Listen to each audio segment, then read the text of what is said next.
यह बात बालपुर गांव की है, जहां की मिट्टी में मेहनत की महक है और लोगों के दिलों में उम्मीद की रोशनी। इस गांव का एक किसान मोहन अपनी कड़ी मेहनत और लगन से सबके लिए प्रेरणा का स्रोत बन गया है। आज फिर मुझे सूरज आसमान में चढ़ने से पहले खेतों में जाना होगा, क्योंकि धूप और या गर्मी के कारण मैं खेतों में ज्यादा देर तक काम नहीं कर पाता हूँ। इस बार फसल अच्छी होनी चाहिए, तभी तो हमारे परिवार का गुजारा होगा। इतना कहते ही मोहन चल देता है अपने खेत की ओर। खेत में पहुंचते ही मोहन जल्दी से अपने खेत में काम करने लगता है। मोहन बचपन से ही ईमानदार और मेहनती था। जब वे छोटा था तब मोहन के पिता उससे कहा करते थे, बेटा, खेती में मेहनत के साथ साथ धैर्य भी चाहिए। समय पर मेहनत करो और प्रकृति के ऊपर अपना विश्वास बनाए रखो। पिताजी, क्या हम हमेशा खुश रहेंगे? हाँ बेटा, अगर हम ईमानदारी के साथ अपना काम करेंगे और अपने कार्य के प्रति मेहनत करेंगे तो खुशी हमारे साथ हमेशा रहेगी और तुम हमेशा खुश रहोगे। फिर मोहन अपने पिताजी की यह बात याद करके मुस्कुराता है और अपना काम को जारी रखता है और कहता है, पिताजी, आपकी बातें मुझे हमेशा याद रहती है और मैं कभी हार नहीं मानूंगा और हमेशा मेहनत करूंगा। गोलू बेटा, आज लगता है तुम्हारे पापा अकेले ही इतनी धूप में खेतों में काम करने चले गए हैं। हाँ माँ, आप सही कह रही हो। पापा घर में कहीं नहीं है। मैंने घर में चारों तरफ देख लिया है। फिर माँ और बेटा दोनों मिलकर चले जाते हैं अपने खेत की ओर। अरे, आज आप बहुत मेहनत कर रहे हो, थोड़ी देर आराम कर लो। क्या आप भी पूरा दिन काम करने में ही लगे रहते हो? कभी आराम भी कर लो थोड़ी देर। मीना, इस वक्त फसल लगाने का समय है, अभी आराम करने का वक्त नहीं है। पिताजी, मैं आपकी मदद करूं? गोलू बेटा, अभी तुम बहुत छोटे हो, अभी तुम्हारे काम करने का वक्त नहीं है, पर तुम्हारा यह हौसला देखकर मुझे बहुत खुशी होती है। मोहन का परिवार भी उसकी मेहनत में 100% साथ देता है और यही एकता और समर्थन उनकी ताकत है। गांव में सभी किसान और मुखिया और चतुर जमींदार एक साथ बैठकर गांव में पंचायत कर रहे थे। गांव वालों, इस साल बारिश कम हुई है, हमें सिंचाई के लिए कुछ उपाय करना होगा। इसके लिए मुखिया जी, हमारे पास पर्याप्त साधन भी तो नहीं है। नहीं भाई, ऐसा नहीं है।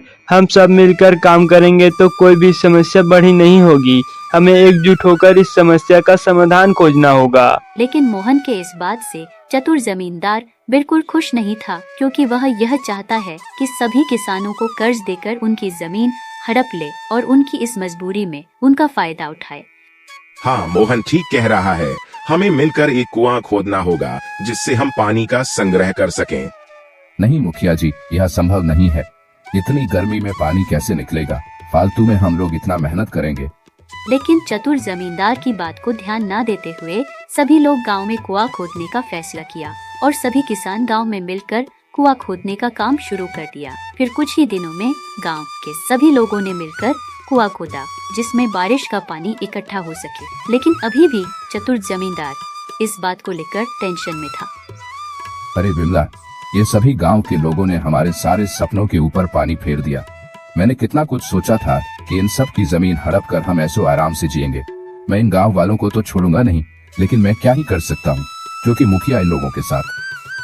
कुछ दिनों के बाद आसमान में बादल छा जाते हैं और जोरदार बारिश होती है। गांव के लोग खुशी के मारे से झूम उठते हैं। अरे देखो, भगवान ने हमारी मेहनत का फल दिया है। अब हमारी फसल अच्छी होगी। अरे देखो मीना, मेहनत और एकता का फल कितना मीठा होता है। हाँ जी, आप सही कहते हो, हमें कभी हार नहीं मानी चाहिए। पिताजी, अब हमारी फसल अच्छी होगी ना? हाँ बेटा, अब हमारी मेहनत रंग लाएगी। आज हम सबकी मेहनत का दिन है, हमारी फसल अच्छी हुई है। फिर सब लोग मिलकर फसल काट रहे थे और फिर गांव के सभी लोग मिलकर खुशी मनाते हैं और मेहनत और एकता से कोई भी समस्या का हल किया जा सकता है। मोहन और उसके गांव वालों ने यह साबित कर दिखाया है कि एकता में बल है। इस तरह से चतुर जमींदार का सपना टूट गया। यह कहानी हमें यह सिखाती है कि चाहे परिस्थितियाँ कितनी भी कठिन क्यों ना हो, हम मेहनत और एकता से हर मुश्किल को पार कर सकता है। धन्यवाद। और अगली बार फिर मिलेंगे एक नई कहानी के साथ।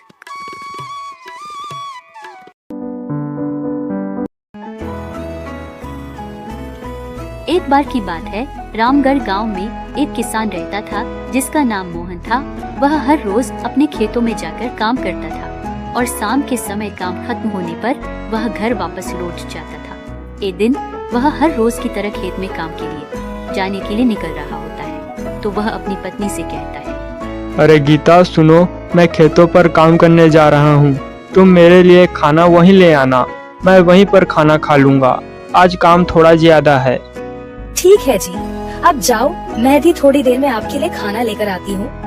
फिर मोहन अपने खेतों की तरफ निकल जाता है। जब मोहन खेतों में काम कर रहा होता है, तभी वहाँ पर गांव के जमींदार और रामू आ जाते हैं। सुना है यह मोहन अपने खेतों में कुछ भी मिलावट नहीं करता है।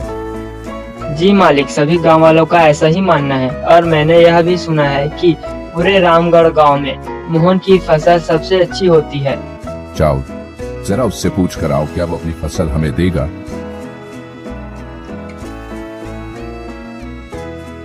अरे रामू भाई, आप यहाँ कैसे? सुनो मोहन, गांव के जमींदार साहब तुम्हारी फसल खरीदना चाहते हैं। क्या तुम अपनी फसल उन्हें बेचोगी? अरे रामू भाई, यह भी कोई पूछने की बात है? यह तो मेरे लिए खुशी की बात है कि जमींदार साहब मेरी फसल लेना चाहते हैं। चलो जाकर उनसे बात कर लो। मोहन, मैंने सुना है पूरे रामगढ़ गांव में तुम्हारी फसल सबसे अच्छी होती है। क्या तुम मुझे अपनी फसल बेचोगे? मैं तुम्हें अच्छी रकम दूंगा। जी जमींदार साहब, यह तो मेरे लिए खुशी की बात है। मैं आपको ही अपनी फसल दूंगा। ठीक है, जब तुम्हारी फसल की कटाई हो जाएगी तब मैं आकर तुमसे फसल ले जाऊंगा और तुम्हारे घर पैसे पहुंचा दूंगा। ठीक है जमींदार जी। थोड़ी देर बाद मोहन की पत्नी वहाँ खाना लेकर जाती है। ए जी सुनो, मैं खाना लेकर आई हूँ, आइए खाना खा लीजिए, काम बाद में कर लेना। अरे गीता सुनो, थोड़ी देर पहले यहाँ पर जमींदार साहब आए थे। वो हमारी फसल खरीदना चाहते हैं और उन्होंने कहा कि वो हमें अच्छी रकम देंगे। अरे ये तो बहुत अच्छी बात है जी, अब तो हमारी सारी परेशानियाँ खत्म हो जाएगी और हम अच्छा जीवन जी पाएंगे। लगता है इस बार भगवान हमारे साथ है। चलो छोड़ो इन बातों को और मुझे खाना दो, मुझे बहुत जोरों की भूख लगी है। फिर गीता मोहन के लिए खाना लगा देती है और मोहन खाना खाने लगता है। मोहन खाना खाकर फिर से खेतों में काम करने लगता है। कुछ देर बाद मोहन और उसकी पत्नी काम खत्म करके वापस घर को निकल जाते हैं। कुछ हफ्ते बीत जाने के बाद मोहन की फसल काटने के लिए तैयार हो जाती है। अरे गीता सुनो, जमींदार साहब फसल लेने आते ही होंगे। मुझे जल्दी से खेतों की तरफ जाना होगा, वरना मैं सारी फसल नहीं काट पाऊंगा। ठीक है जी, अब चलिए, मैं भी थोड़ी देर बाद आती हूँ। मोहन फसल की कटाई करने के लिए खेतों की ओर निकल जाता है। लगता है आज मैं अकेले यह सारी फसल नहीं काट पाऊंगा।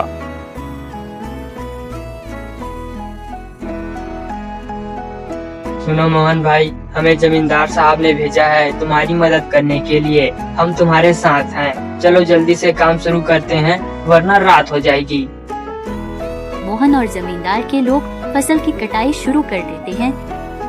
थोड़ी देर बाद मोहन की पत्नी खेतों में आ जाती है। अरे आप लोगों ने तो इतनी जल्दी सारा काम खत्म कर दिया। हाँ गीता, जमींदार जी के लोगों ने मेरी मदद की। जिस काम को मुझे करने में 2 से 3 दिन का समय लगता, वह काम इन लोगों की मदद से 1 दिन में ही खत्म हो गया। जमींदार के लोग मोहन की फसल को लेकर चले जाते हैं। अगले दिन जमींदार साहब मोहन के घर आते हैं। मोहन, तुम्हारी फसल बहुत अच्छी है, मैं तुम्हें एक अच्छी रकम देना चाहता हूँ। धन्यवाद साहब, आपने मेरी मेहनत को महसूस किया। मोहन बहुत खुश हो जाता है और अपनी पत्नी को खुशी के साथ सारी बात बताता है। अरे ये तो बहुत खुशी की बात है जी, हमारे मेहनत का फल आज हमें मिल ही गया। इस तरह मोहन और उसकी पत्नी अपने जीवन में खुशी और संतुष्टि से जीवन जीते हैं।